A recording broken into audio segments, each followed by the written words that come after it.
Welcome back again to my channel mga ka-farmer. So may bago tayong alaga ngayon. Yun ang ipapakita ko ngayon sa inyo. Na sigurado makakatulong sa inyo. So tara!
So ito mga ka-farmer ang ating bagong alaga ngayon.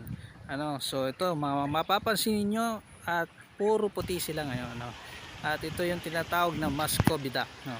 So ito yung ating bagong alaga ngayon na siguradong makakatulong sa inyo, no, na magandang idagdag nyo sa inyong farm, no, lalo na kung meron naman kayong espasyo para makapag-alaga nito. No, tara at ating pag-usapan ito.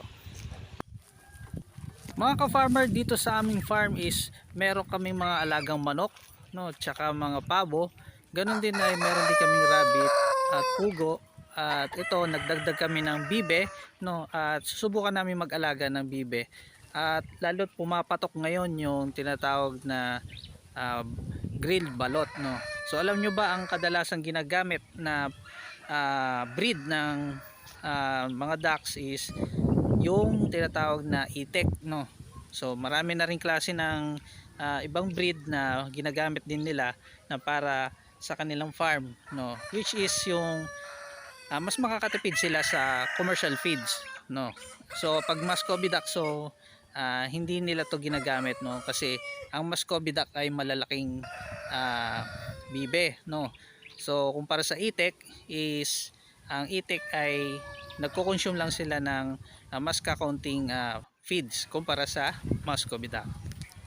Siya nga pala mga ka-farmer, ang Muscovy duck ay mostly ginagamit as meat type, no, kasi malalaki sila. So kadalasan marami ang nagkakatay nito dahil sa malinamnam na karne nila, no. At gayon din, no, mas mabilis silang paramihin at napakalakas ng resistensya nila, no.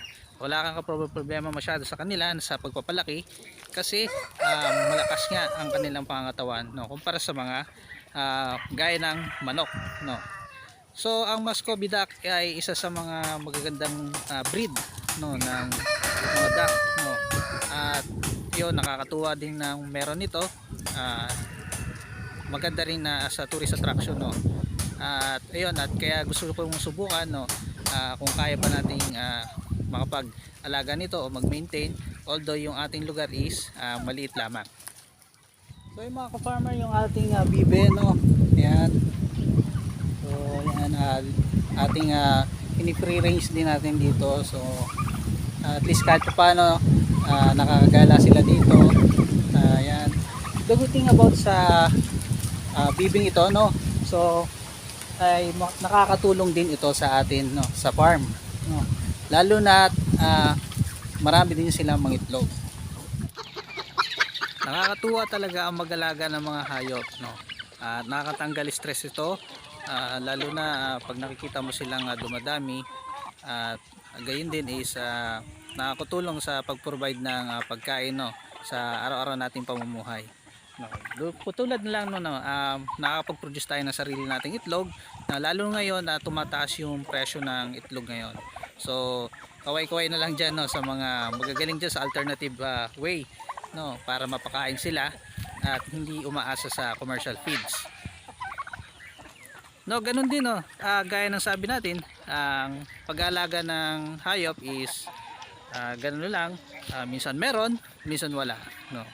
So the good thing is wala kang mambenta, meron ka namang sariling itlog o karne nila, no. So yun yung maganda sa livestock farming o backyard farming.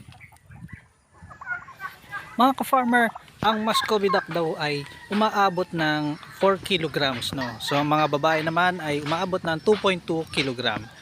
At yung egg production nila, no, ang egg per year nila is 285 to 300 egg per year. So sa madalit salita is napakaganda talaga nilang alagaan, no. So hindi lang pangkarne at maganda rin silang pang-itlog. At ayon yan sa research ko sa Google, no, yung Philippine Muscovy duck, no. So hindi ko lang alam kung paano pa yung mga imported, no. So ang alam ko ay sa greater sila. So hindi ko alam kung ano yung basehan nila, no.